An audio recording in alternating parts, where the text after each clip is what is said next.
Assalamualaikum warahmatullahi wabarakatuh. Bismillahirrahmanirrahim. Alhamdulillahirabbil alamin. Alladzi arsala rasulahu bil huda wa dinil haqq liyudhhirahu 'alad dini kullih wa kafa billahi syahida. Asyhadu an la ilaha illallah wahdahu la syarikalah wa asyhadu anna Muhammadan abduhu wa rasuluh. Allahumma sholli wa sallim wa barik ala nabiyyina Muhammadin wa ala alihi wa ashabihi ajma'in, amma ba'd. Fa ya ibadallah, usikum wa nafsi bitaqwallah faqad fazal muttaqun. Pemirsa kajianmu rahimakumullah, mari kita bersama manjatkan puji dan syukur kehadirat Allah Subhanahu wa taala atas limpahan rahmat, nikmat dan hidayahnya. Hari yang cerah ini, waktu yang indah ini, Allah masih memberikan kesempatan pada kita untuk terus memperbaiki diri kita dengan kita beramal dan berbuat kebajikan bagi sesama. Pemirsa kajianmu rahimakumullah,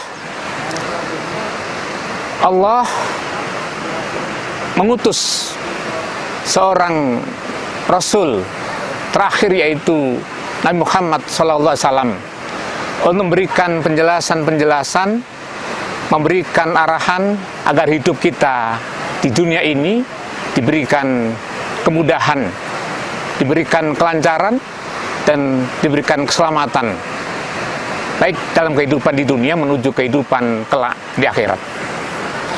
Dalam sebuah hadis, Rasul menyampaikan, salasun munjiyatun khasyatullahi fis-sirri wal alaniyah wal adlu fir ridha wal ghadab wal qasdu fil faqri wal ghina. Tiga yang menyelamatkan dalam kehidupan manusia di dunia ini.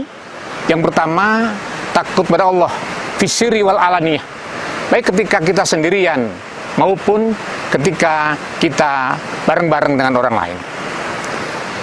Yang kedua, wal adlu fir ridha wal ghadab, bersikap adil baik dalam kita ridho, kita senang, dan juga ketika kita marah. Kemudian yang ketiga, wal qasdu fil faqri wal ghina, kita bersikap yang pertengahan, ekonomis, kemudian tidak boros ketika kita kaya maupun ketika kita fakir, atau ketika kita miskin maupun ketika kita kaya. Fokus kali ini adalah adil. Kita berbuat adil untuk menyelamatkan diri kita, bahkan juga orang lain. Adil adalah kita memposisikan sesuatu sesuai dengan tempatnya, atau dengan kata lain adalah proporsional. Contoh sederhana, kita punya anak, mungkin berbeda usianya, tempat sekolahnya juga berbeda, maka tentu ketika kita memberikan uang saku juga akan berbeda, sesuai dengan kebutuhan anak kita. Yang mungkin yang sudah SMA harus, karena transportasinya cukup jauh, maka perlu diberikan uang transport, uang makan, dan yang lain. Sedangkan mungkin anak kita yang masih SMP lebih dekat, apalagi yang masih SD, tidak perlu transportasi. Tapi yang pasti, adil tidak perlu sama, tapi proporsional. Bisa kita melakukan dengan yang lain. Jadi kita memposisikan sesuatu itu sesuai dengan tempatnya, tidak melihat barang itu mahal atau murah, tapi peruntukannya. Sebagai contoh, ketika kita memakai pecis, kita memakai topi, semurah apapun itu, tetap itu di kepala. Itulah adil.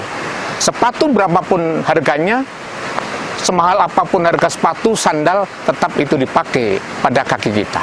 Jangan kemudian mentang-mentang sepatu itu mahal harganya, mungkin sampai jutaan, baru kemudian kita taruh di kepala kita. Tentu tidak adil. Maka adil tidak harus sama, tapi adil proporsional. Pemirsa kajianmu rahimakumullah, Di dalam surat An-Nahl ayat yang ke-90 Allah berfirman, A'udzubillahi minasyaitonirrajim.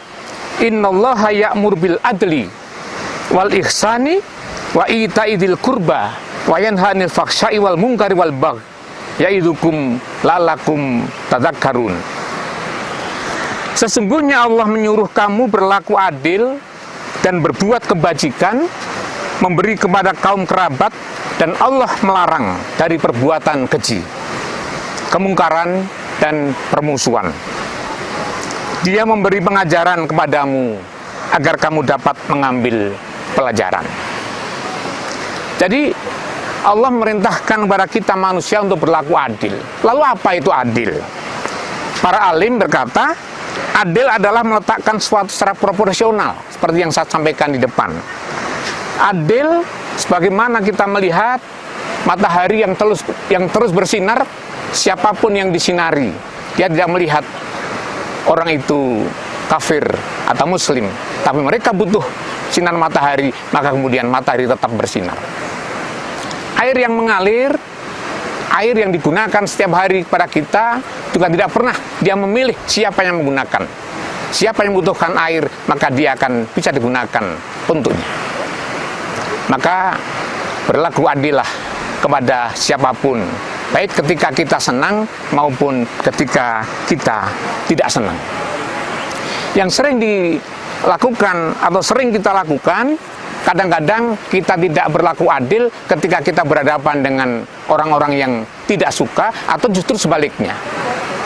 Sebagai contoh, ketika kita menjadi seorang atasan, kemudian bawahan kita melakukan kesalahan, sementara dia adalah orang kita, orang yang dipercaya mungkin, orang yang disenangi, sehingga kadang dia tidak mendapatkan punishment atau mendapatkan sanksi dari apa yang dia lakukan. Tapi ketika orang yang tidak kita sukai, orang yang tidak sejalan dengan pikiran kita, orang yang tidak seide dengan kita mungkin, kadang-kadang melakukan kesalahan, justru kita mencari kesalahan mereka agar mereka mendapatkan sanksi. Ini namanya tidak adil.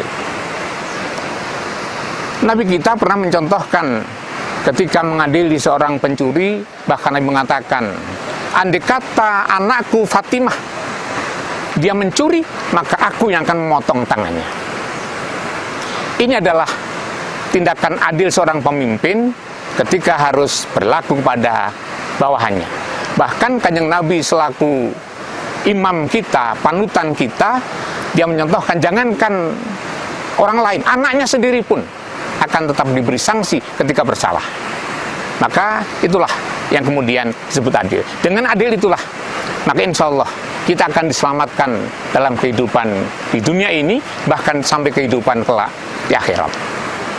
Sekali lagi, mari kita mencoba berbuat adil. Kita bisa dikatakan adil ketika kita bisa memberikan kepada orang lain, memberikan kepada orang lain yang menjadi haknya. Ketika kita mengambil hak orang lain untuk diri kita, tentu bisa dikatakan kita ini tidak adil. Kita tidak bisa berlaku adil, atau kita tidak bisa dikatakan sebagai orang yang berlaku adil. Sekali lagi, jamaah pemirsa kajian rahimakumullah, maka di dalam Al-Quran surat Al-Maidah ayat ke-8 ada potongan ayat, i'dilu huwa aqrabu lit-taqwa. Berlaku adillah karena adil itu lebih dekat kepada takwa. Takwa adalah takut kepada Allah, takwa adalah menjalankan perintah-perintah Allah dan kita menghindari larangannya. Kita berbuat adil, maka kemudian kita akan lebih dengan takwa. Insya Allah dengan kita berbuat adil, proporsional, memberikan apa yang menjadi hak orang lain, jangan sampai kita mengambil yang bukan haknya, maka selamat ketika kita hidup di dunia ini, bahkan kita juga akan selamat sampai dalam kehidupan kita kelak di akhirat. Insya Allah kita bisa bertemu lagi dalam keadaan yang sehat di lain waktu. Sekali lagi, berbuat adillah dalam hidup di dunia ini, baik untuk keluarga kita, diri kita, bahkan teman-teman kita. Semoga bermanfaat. Assalamualaikum warahmatullahi wabarakatuh.